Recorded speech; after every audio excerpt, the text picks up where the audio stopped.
जय मसीह की भाइयों। यह वचन हमारे प्यारे भाई विलियम ब्रनम के द्वारा प्रचारा गया है। जैसे उकाब अपने घोंसले को हिलाता है। इसलिए यदि आप एक चाहेंगे, ये बिना कीमत के और दान के है, बस इसे भेज दें और हम सीधे आपके पास डाक से भेज देंगे। अब आप एक अनुलेखित कागज पाएंगे कि कैसे करें, परंतु स्मरण रखें, मैंने स्वयं भी प्रार्थना की है उस कपड़े पर जो आपको भेजा जाएगा। यदि मेरा बालक बीमार था या मेरी पत्नी या मेरा पिता और माँ और मुझे किसी की प्रार्थना का विश्वास होता, तो मैं उसके सचिव की प्रार्थना नहीं चाहता। मैं नहीं चाहता कि वे प्रार्थना करे, मैं उसे ही चाहता कि वो ही उस पर प्रार्थना करे। दूसरों के साथ वैसा ही करो जैसा तुम चाहते हो कि वे तुम्हारे साथ करें। सुनहरा नियम। इसलिए हम निश्चय ही प्रसन्न होंगे कि आपकी किसी प्रकार से सहायता करें जो कर सकते हैं। अब परमेश्वर सदा आपको आशीष दे। और चीज जो की गई है बहुत ही मिठास और प्रेम में की गई है, और हम इसकी बहुत ही सराहना करते हैं। अब जब मैं विदेश में हूँ, ये सदा कठिन है, क्योंकि जादूगरनियां और जादूगर वे आप पर आक्रमण करने से नहीं डरते। यहाँ अभी हाल ही में किसी स्थान में दो ओर लगभग 15-15 जादूगर मंत्र उस ओर को छोड़ते और कहा कि वे तूफान को बुलाएंगे और मुझे उड़ा देगा। और विश्वास करें, यात्रा करें, तूफान आया, लगभग 30,000 लोग जितना हो सकता था हिल रहा था। मॉर्गन ब्राइट क्रिश्चियन बिजनेसमैन के आप भाई उन्हें जानते हैं, वो मेरे पीछे बैठे थे। उन्होंने कहा, भाई ब्रैनम। मैंने कहा, बस शांत बैठे रहें, पवित्र आत्मा ने मुझे यहाँ भेजा है, यही कारण है मैं कहीं नहीं जाता जब तक कि वो पहले मुझे न भेजे। तब मैं जानता हूँ कि मैं प्रभु के नाम में आया हूँ, समझे। मैंने कहा, उसने मुझे यहाँ भेजा है। उन्होंने बहुत बड़ा स्थान बनाया था जहाँ वे जैसे कि 2x4 का, और उस पर बड़ा तंबू का कपड़ा लगाया, और वो स्थान ऊपर नीचे हो रहा था। ठीक उसमें दोपहर के लगभग 2 बजे, जितना साफ ये हो सकता था, वो तूफान 30 मिनट में आ गया। मैं बस रुक गया। मैंने कहा, आपको इसका अनुवाद नहीं करना है। दोनों ओर से दुष्ट शक्ति का अनुभव होता है, और वे वहां बैठे हुए थे, कैंची से कटे हुए पंखों के साथ हाथ घुमा रहे थे। आप जानते हैं वे कैसे करते हैं। मैंने कहा, प्रभु परमेश्वर, स्वर्ग और पृथ्वी के रचने वाले, आप ही हैं जिसने मुझे यहाँ भेजा है।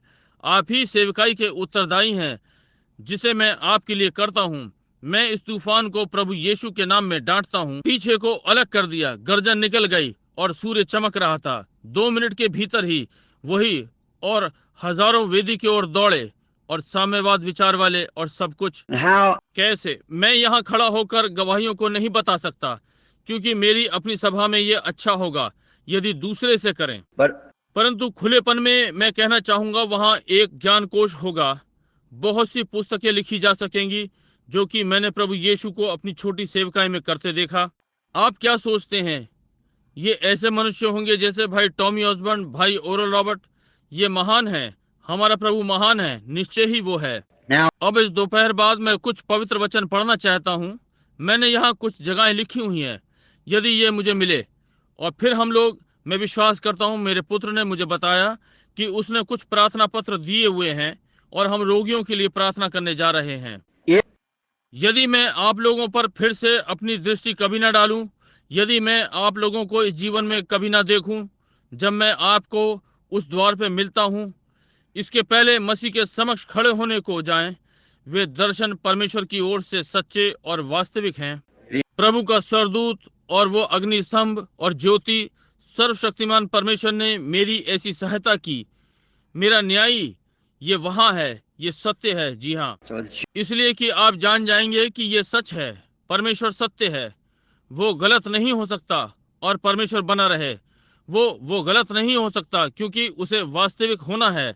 यदि कोई चीज गलत है तो वो शैतान है। परंतु वो ज्योति, मैंने से देखा है, उसकी ओर ताका है, और मेरे लिए, कृपया मुझे क्षमा करें यदि मैं धर्म विरोधी कार्य कर रहा हूँ, परंतु मेरे लिए ये वही अग्नि स्तंभ है जो इजराइल के बालकों के संग चला। क्योंकि ये एक मनुष्य में रहा जो यीशु कहलाया, जो कि परमेश्वर का पुत्र था, और जो जीवन वो जिया, आज फिर से उत्पन्न किया गया है उसी चीज के द्वारा। उसने कहा, मैं परमेश्वर में से निकल करके आया हूं, मैं परमेश्वर के पास जाता हूं। हम सब ये जानते हैं, मैं परमेश्वर से निकल कर आया हूं और परमेश्वर के पास जाता हूं। उसने कहा, मैं हूं जो हूं सो हूं। वो अग्नि स्तंभ था, वो स्वर्गदूत था जो झाड़ी में था, वो देहधारी बना और हमारे बीच रहा, वापस गया, और आज वो वही रूप है। क्या आपको ये मालूम था? अच्छा, आप कहते हैं यीशु था। ठीक है, मैं परमेश्वर के विषय में बातें कर रहा हूं जो यीशु में था। जब पौलुस दमिश्क की राह पर था, एक ज्योति ने उसे नीचे गिरा दिया, एक अग्नि स्तंभ। बाकी किसी ने उसे नहीं देखा, परंतु पौलुस ने उसे देखा।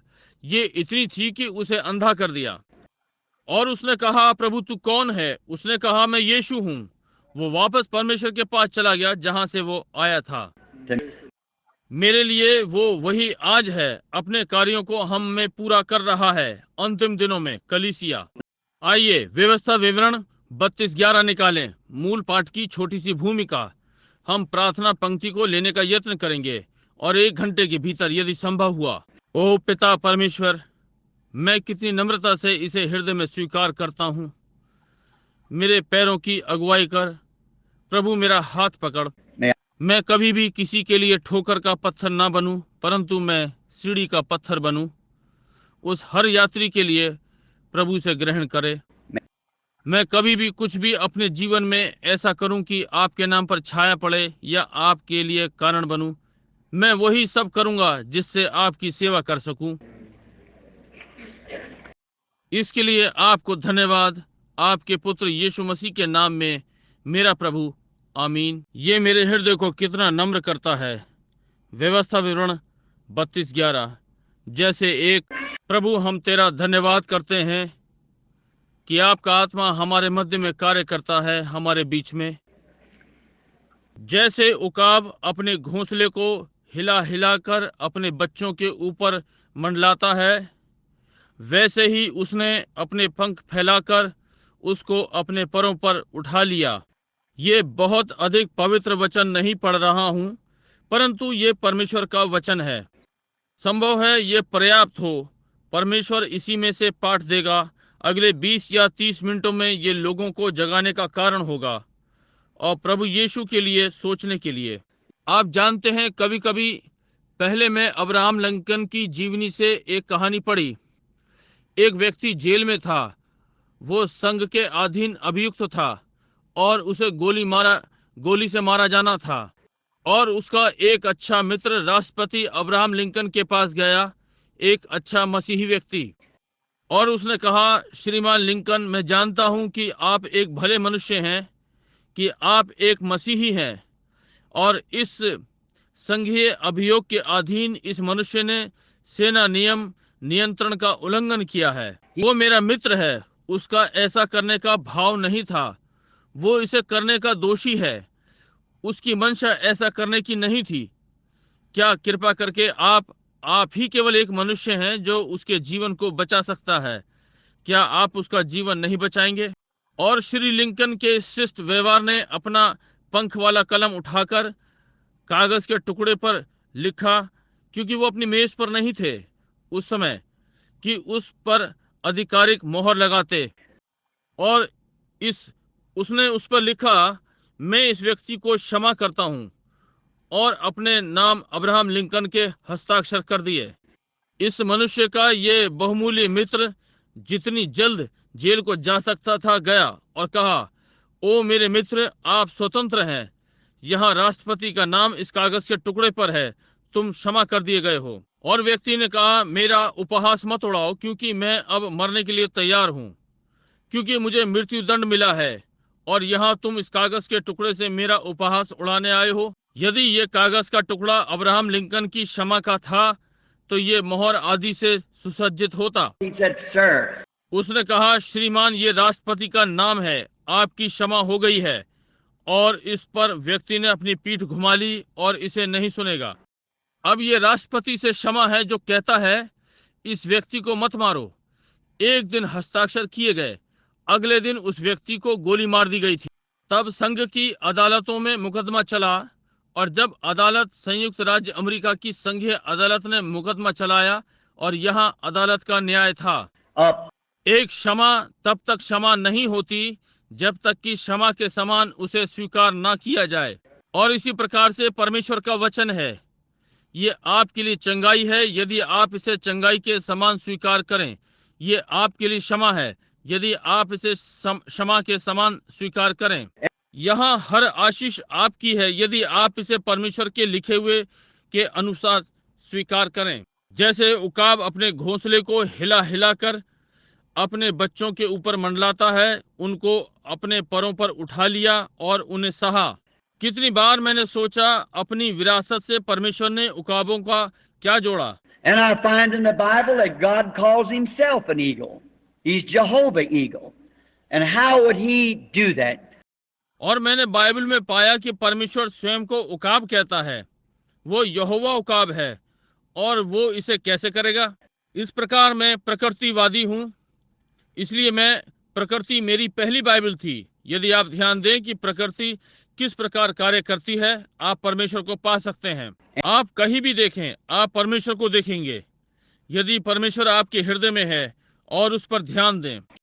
अब जब वे दोबारा जन्म की बातें करते हैं और वे चीजें, ये मूर्खता है, ये नहीं हो सकता। हम पाते हैं कि पेड़ मरता है और भूमि में चला जाता है, बीज सड़ता है और फिर जीवित होता है। ये पुनरुत्थान है और सारी मसीहत पुनरुत्थान पर आधारित है।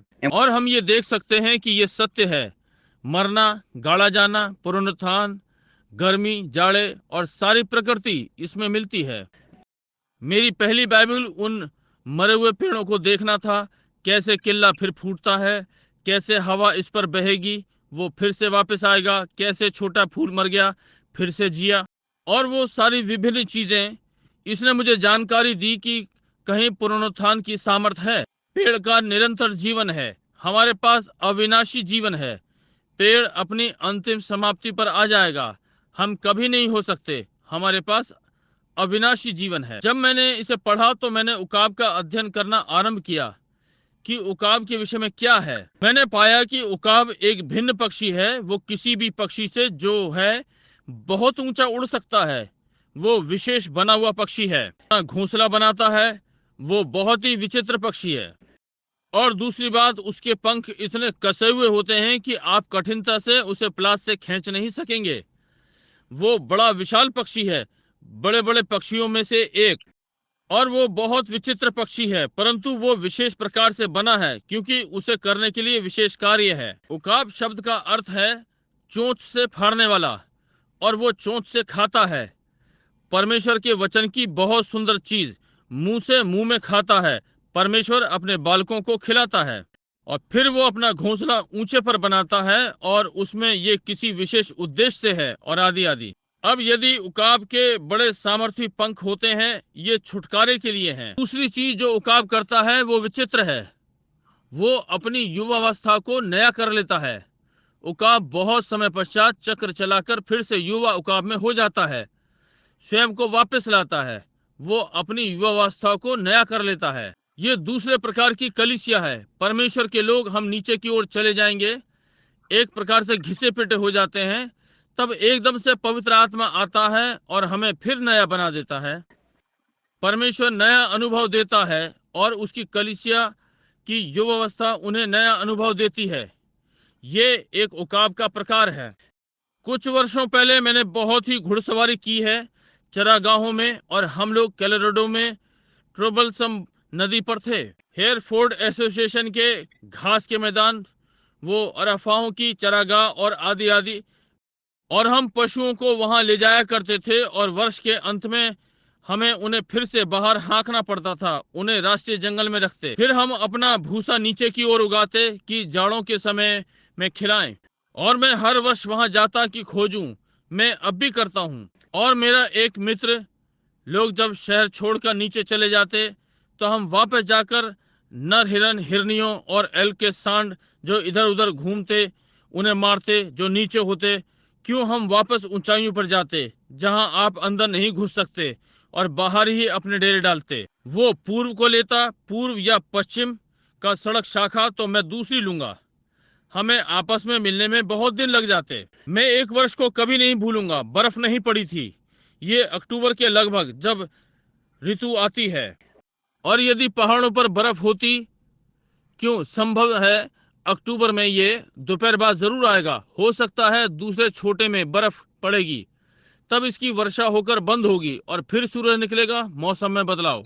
तो ये एल्क और हिरन और बड़े वालों को जो ऊपर रहते हैं नीचे जाते हैं शहर के शोरगुल से दूर, और ये घाटी में नीचे चले जाते हैं जहां पर अक्सर आप शिकार पाते हैं।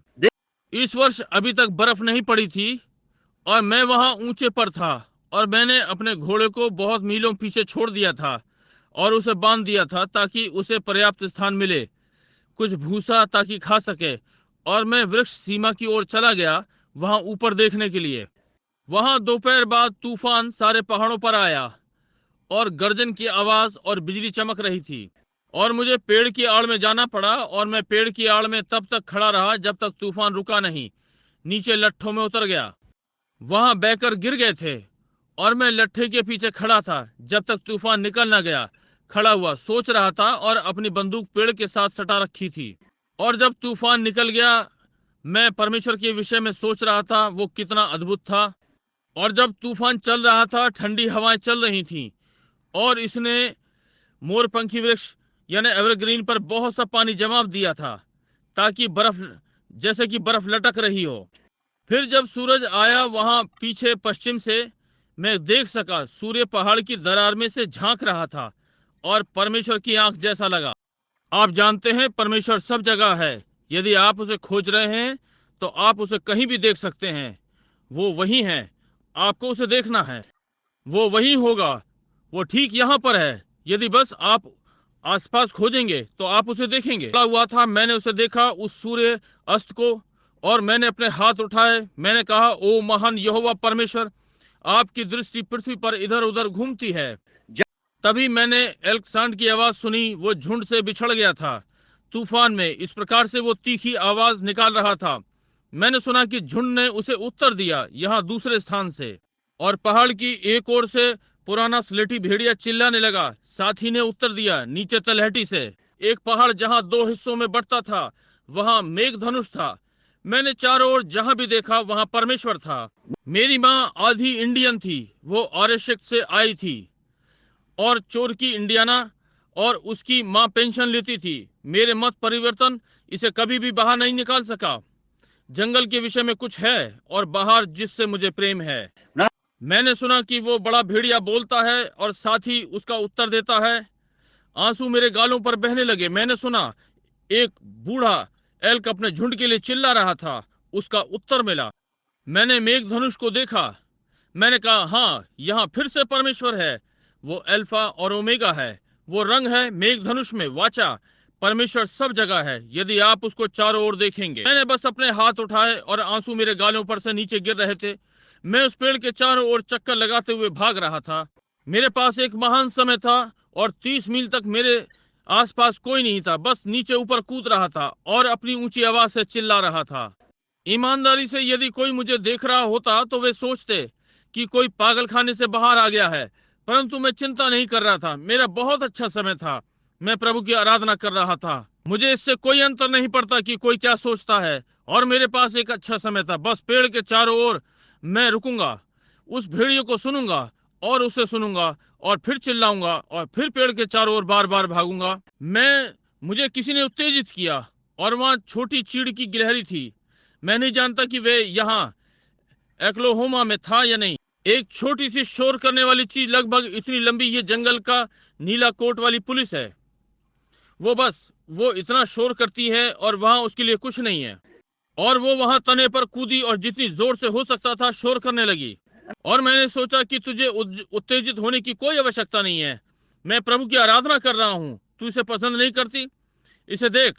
और फिर चक्कर चक्कर चक्कर चारों ओर मैं जितनी जोर से लगा सकता था भागा। और मैंने कहा, क्या ये आश्चर्यजनक नहीं कि तेरा रचयिता मेरा परमेश्वर। और यहाँ हम फिर से चारों ओर इस प्रकार से चक्कर मारते हैं। और मैंने ध्यान दिया कि वो छोटी सी अपने सिर को एक और बार बार आगे कर रही थी और उस बहाव में नीचे देख रही थी। ऐसा नहीं लगा कि मैंने उसे उत्तेजित किया, कुछ और है जिसने उसे उत्तेजित किया था। भाई मैंने सोचा, मैं नहीं सोचता कि मैं विचित्र व्यवहार कर रहा हूँ, क्योंकि मैं विचित्र व्यवहार नहीं कर रहा हूँ। अपने में मैं जानता हूँ वो मुझे आशीषित कर रहा है। इसलिए तुम भी मेरे साथ मिल सकते हो। और ऐसा हुआ कि मैंने देखा और तूफान ने बड़े उकाब को नीचे उतरने को मजबूर किया और उसे जबरदस्ती नीचे उतारा। वो नीचे था, संभवतः खाने के लिए वो अपनी ऊंचाई को नहीं ले पाया कि तूफान से ऊपर चला जाए, इसलिए उसे नीचे झाड़ियों में उतरना पड़ा और वो वहां पर था, यहाँ नीचे इन झाड़ियों में। और यही था जिसने उस छोटी गलेरी को उत्तेजित किया। और वो उसे ध्यान से देख रही थी, इस प्रकार से शोर कर रही थी कि जैसे वो उकाब के टुकड़े टुकड़े कर देगी। वो इतनी बड़ी भी नहीं थी कि किसी को भी टुकड़े करे, So, इसलिए वो तने पर खड़ी थी। उसकी छोटी सी पूंछ इस प्रकार से मुड़ी हुई थी, बस चटर चटर चटर चटर चटर चटर। मैंने सोचा इतनी उत्तेजित ना हो, वो तुझे हानि नहीं पहुंचाएगा। और वो बड़ा उकाब कूद कर डाली पर आ गया इस प्रकार से। मैंने सोचा, ओ परमेश्वर, आप यहाँ हैं, उस भेड़ी की आवाज में, आप यहाँ हैं की पुकार में। there you are in the sunset. There you are in the rainbow. Why did you put that eagle before me? What's that eagle doing there? I can't see you in that eagle. मैंने उस उकाब को देखा, मैंने कहा, उसे देखा, उसकी बड़ी स्लेटी आंखें, वो उस चीड़ की गिलहरी पर ध्यान नहीं दे रहा था, इतना कि मुझे देख रहा था। मैं उन बड़ी स्लेटी आंखों को अपनी ओर देखते हुए देख रहा था और मैंने सोचा, ठीक है, हाँ, मैं परमेश्वर को उस उकाब में देख सकता हूँ, क्योंकि वो डरता नहीं, उसके विषय में कुछ है। मैंने कहा, यत्न करूंगा और देखता हूँ यदि वो डरता है। मैंने कहा, कहूँ, तुम जानते हो, तुझे गोली मार सकता था। मैंने कहा, ये मेरी राइफल है, मैं तुझे मार सकता था। उसने बस मेरी ओर इस प्रकार से देखा। मैं उसे देखता रहा, उसके पंखों को अनुभव करता रहा। मैंने कहा, अब मैं देखता हूँ, यही कारण है कि तू डरता नहीं, क्योंकि परमेश्वर ने तुझे 2 पंख दिए हैं और तू जानता है, अच्छा और बढ़िया, इसके पहले मैं अपनी बंदूक हाथों में उठाता, तू उन लट्ठों में हो सकता था। परमेश्वर के दिए हुए पंखों का भरोसा कर सकता है कि तुझे खतरे से बाहर ले जाएं, तो कलीसिया को परमेश्वर के दिए गए आत्मा पर कितना अधिक विश्वास करना चाहिए, पवित्र आत्मा का जो हमारे मध्य में है, कि इन चीजों से दूर रहे, उससे इस प्रकार से दूर रहे। मैंने देखा कि वो उन पंखों को कैसा अनुभव करता है। जब तक किसी ने एक बार मुझसे कहा, भाई ब्रैनम, क्या आप नहीं डरते कि आप गलती कर देंगे?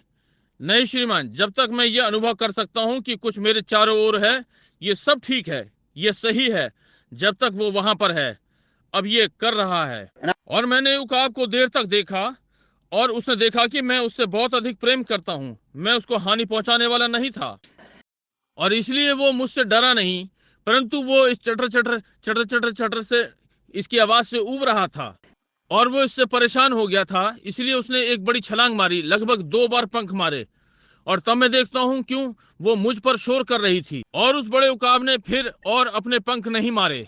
वो ऐसा प्रतीत हुआ कि वो जानता है कि अपने पंखों को कैसे व्यवस्थित करे, और हर बार हवा अंदर आएगी और वो और ऊंचा उड़ जाएगा, और हवा आएगी वो और ऊंचा उड़ जाएगा। और मैं वहां खड़ा रहा और उसे तब तक देखता रहा जब तक कि वो छोटे से निशान में नहीं बदल गया। मैंने कहा, ओ परमेश्वर, यही है। वो इस चटर चटर से तंग हो गया था। क्या ये कलीसिया से कलीसिया में भागना नहीं, इसमें सदस्यता लेना, उसमें सदस्यता लेना, ये इतना जानना है कि अपने पंखों को उसके पवित्र आत्मा में कैसे व्यवस्थित करें।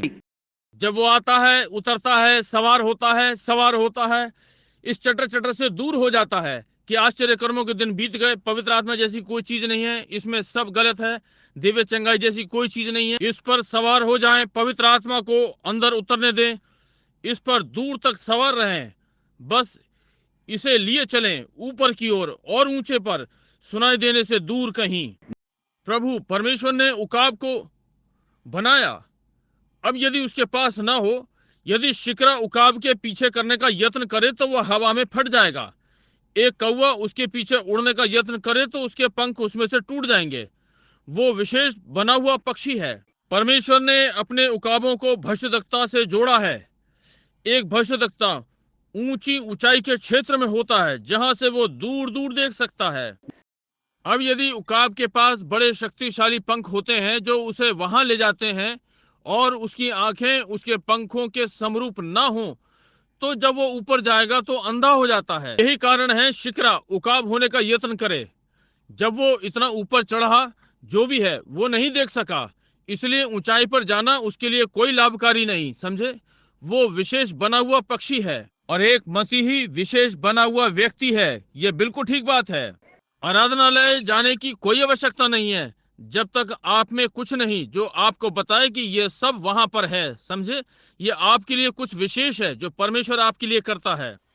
उकाब इतना ऊंचा जा सकता है कि आप उसे देख नहीं सकते, और वो किसी भी चीज को जमीन पर चलते हुए देख सकता है, छोटी से छोटी चीज। उसकी आंख इतनी अच्छी होती है। कुछ समय पहले, 3 या 4 वर्षों पहले, मैं और मेरी पुत्री सिंसिनाटी के चिड़ियाघर में घूम रहे थे। मैं उन्हें एक शनिवार दोपहर बाद ले गया उन्हें विभिन्न चीजें दिखाने को। And little Sarah and I walked down. She was a little bitty girl then, just about 3 years old, and we were walking around, and there was a big eagle in the cage. तब वो छोटी लड़की थी, लगभग 3 वर्ष की, और हम घूम रहे थे, और वहां बड़ा उकाब पिंजड़े में था। जानवरों को पिंजड़े में देखना मुझे सदा बुरा लगता है। मैं नहीं जानता, मुझे छोटी छोटी चिड़ियों को देखना अच्छा नहीं। मैं आपको बड़े बड़े तोते आदि की को नहीं कह रहा, परंतु मुझे कोई भी चीज पिंजड़े में देखना अच्छा नहीं लगता। मैं जानता हूं धर्म में बंद होना ये कैसा है, जहां आपके पास कोई स्वतंत्रता नहीं। अब मैं चाहता हूं, मैं स्वतंत्र होना चाहता हूं। प्रचारक को सेमिनरी में भेजने का क्या लाभ, और आदि आदि, कि उसे शिक्षित करे, सब चीजें इसी प्रकार से हैं, और फिर उन्हें पिंजड़े में बंद करें, ये कहने के द्वारा आश्चर्य कर्मों के दिन बीत गए। ऐसी कोई चीज नहीं है। उन्हें शिक्षित करने का क्या लाभ। भाई, मैं कुछ स्वतंत्रता चाहता हूं, जहां आप उड़ सकते हैं और अपना अभ्यास कर सकते हैं। एक धर्म जो आपको स्वतंत्र। मैंने इस बड़े उकाब पर ध्यान दिया। उन्होंने इसे पकड़ रखा था, उसे पिंजड़े में डाल रखा था। मैंने सोचा यह बहुत ही दुख का दृश्य है जो मैंने कभी देखा। ये बड़ा प्राणी, वो वहां फर्श पर पड़ा था। जब मैं उठा, उसके महान बड़े पंख बिछे हुए थे। वो पिंजड़े में घिसड़ रहा था। उसने मुड़कर पिंजड़े में देखा। इस प्रकार से वो यहाँ आता है। वो पंख मारते हुए अपने सिर और पंखों को पिंजड़े से टकरा रहा था। पंख झड़ेंगे, वो पीछे गिरेगा, वो फिर से उठेगा, वो इस ओर वापस हुआ, वो ऊपर देखेगा, और वो जितनी जोर से हो सकता है उड़ेगा और अपने सिर और पंखों को टकराएगा और फिर गिर पड़ेगा।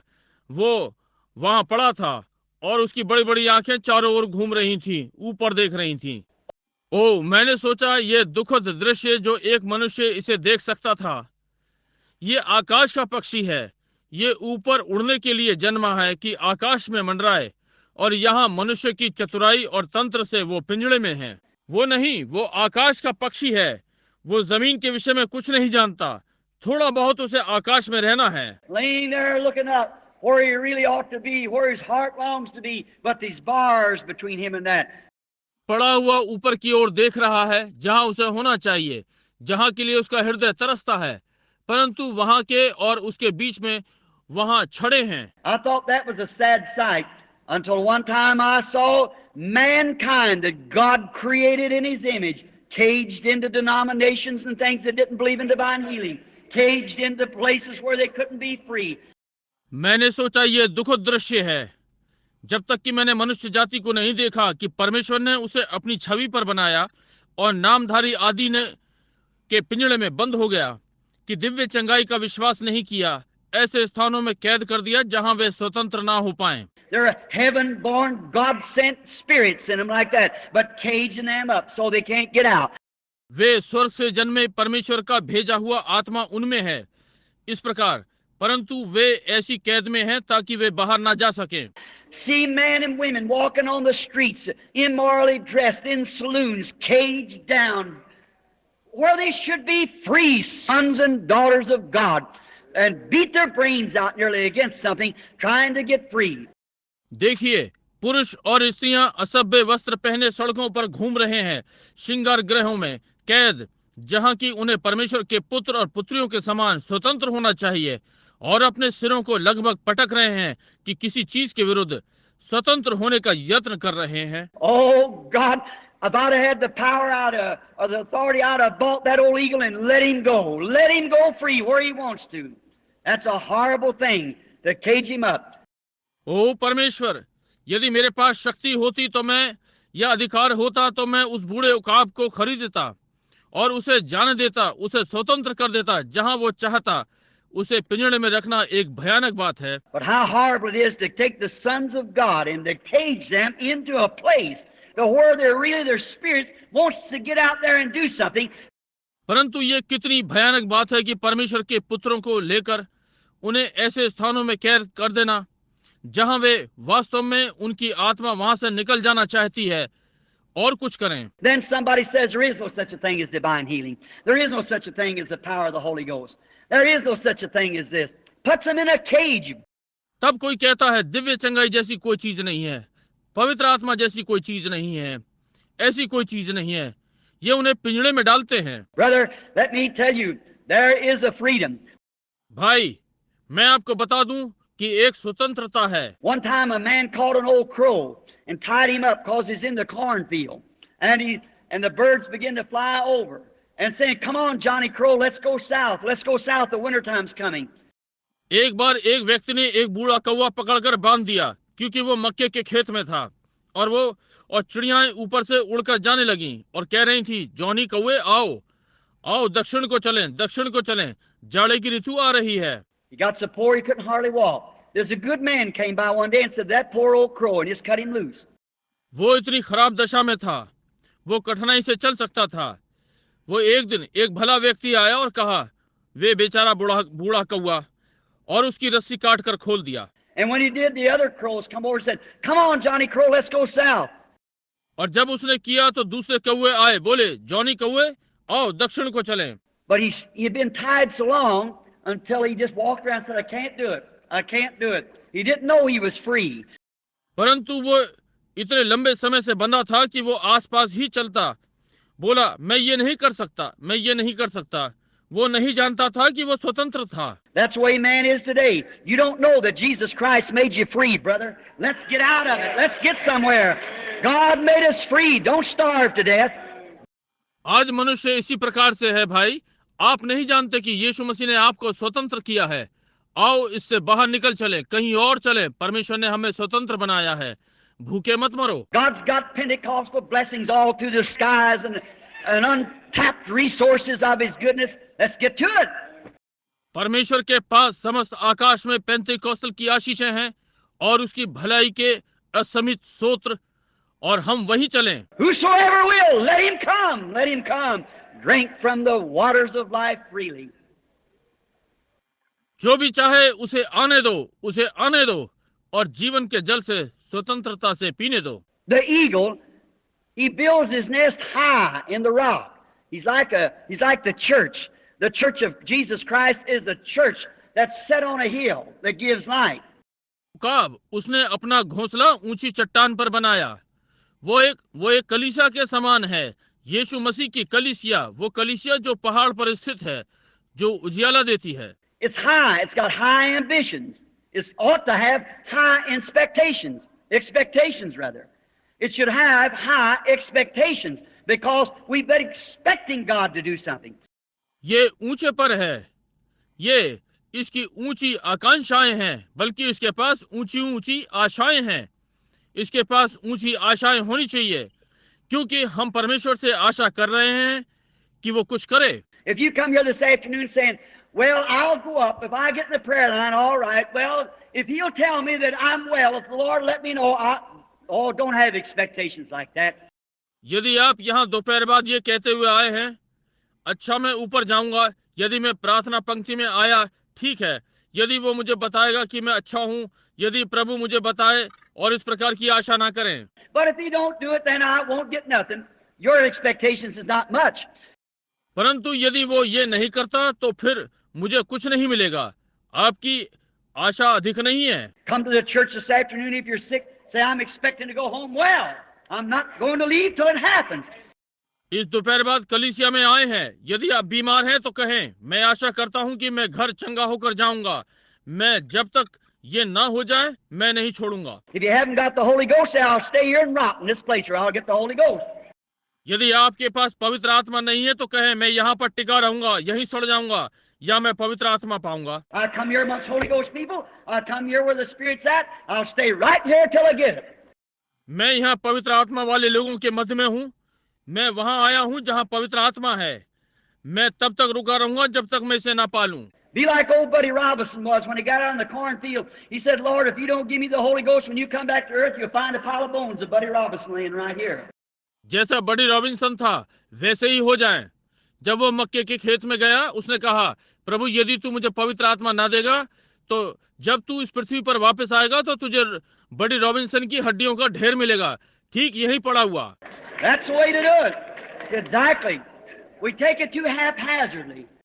इसे करने की यही विधि है, ठीक यही। हम इसे बहुत ही संयोगवश लेते हैं। A man one time was trying to seek God, and every time he'd say, I'm saved, the death say, no, you're not. एक समय एक मनुष्य परमेश्वर को खोजने का यत्न कर रहा था और हर बार वो ये कहता, मैं बच गया।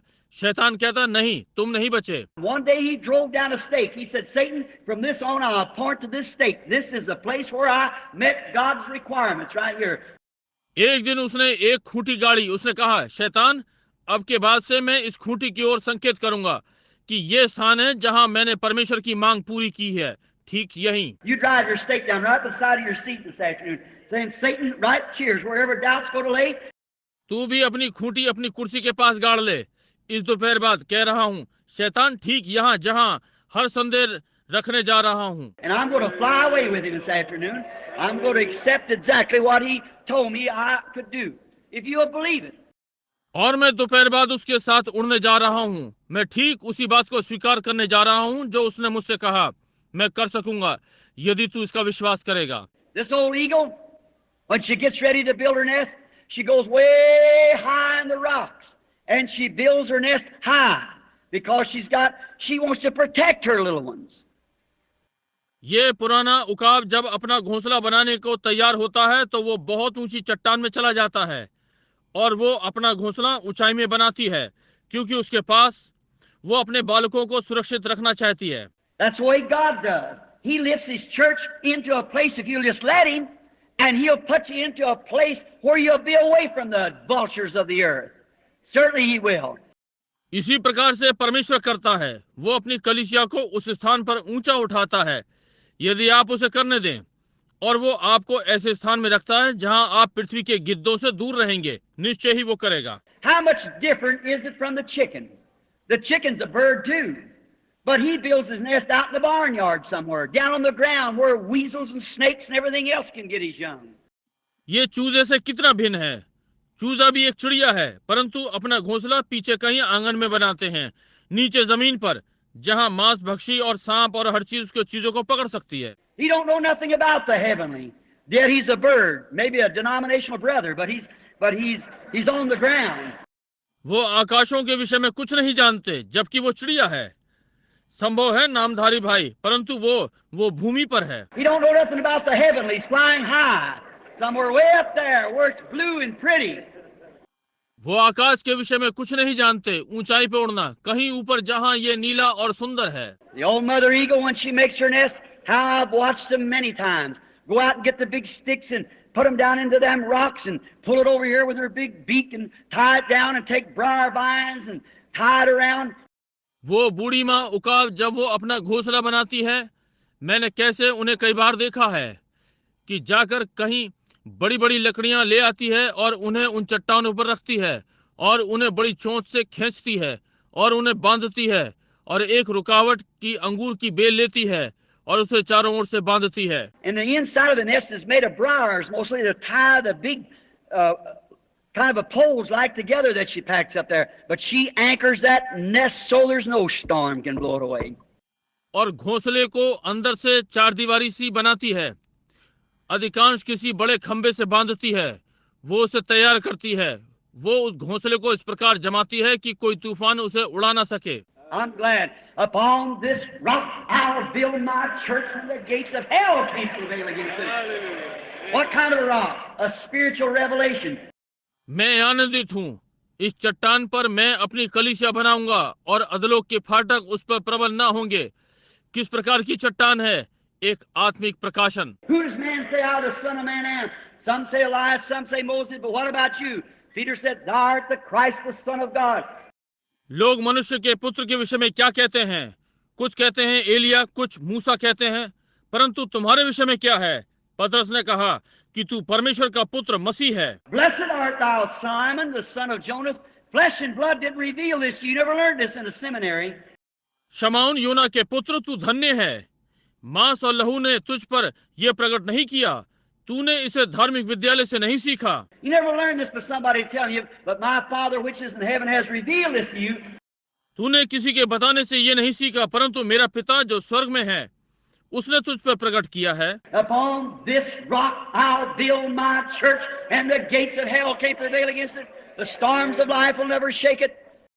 इस पत्थर पर मैं अपनी कलीसिया बनाऊंगा और अधलोक के फाटक इस पर प्रबल ना होंगे, जीवन के तूफान इसे कभी ना हिला सकेंगे। That's the reason he said he was an eagle. He built the nest. यही कारण है उसने कहा वो एक उकाब था, उसने घोंसला बनाया। Then the old mother eagle, making ready for her little ones to be born, she goes out and she gets everything that she can, soft leaves. तब बूढ़ी माँ उकाब ने अपने बालकों को उत्पन्न होने की तैयारी की। वो बाहर गई और हर चीज ले आई जो ला सकती थी, मुलायम पत्तियां। She takes her big beak and puts them back in the corners and fixes up all the stickers around so they won't stick, the little ones. उसने अपनी बड़ी चोंच से उन्हें कोने में रखकर और सारी लकड़ियां चारों ओर लगा दी ताकि उसको वो सब ना चिपके। She goes out and gets her a lamb or either a rabbit or something, eats the meat of it, and then takes the hair, the fur off of it, and daubs the nest up. Oh, she makes it real pretty for her little ones to come. वो बाहर जाती और मेमना या खरगोश या जो कुछ उनके लिए मांस और बालों को लेकर उनके बाल निकालकर घोंसले में लगाती। ओह, वो इसे सुंदर बनाती है अपने आने वाले छोटे बच्चों के लिए। That's the way Jehovah Eagle does too. He just fixes it all up. So all my इसी प्रकार से यहोवा उकाब भी करता है, वो सब चीजों को तैयार करता है। ओ when a new baby's born in the kingdom of God, he thinks he can walk, but he's always bumping up and down and running around, but he's having a good time. He's in the nest where it's all feathered, you know. जब एक नया बालक परमेश्वर के राज्य में जन्म लेता है, वो सोचता है वो चल सकता है, परंतु वो सदा नीचे ऊपर उछलता है और चारों ओर भागता है, परंतु उसका एक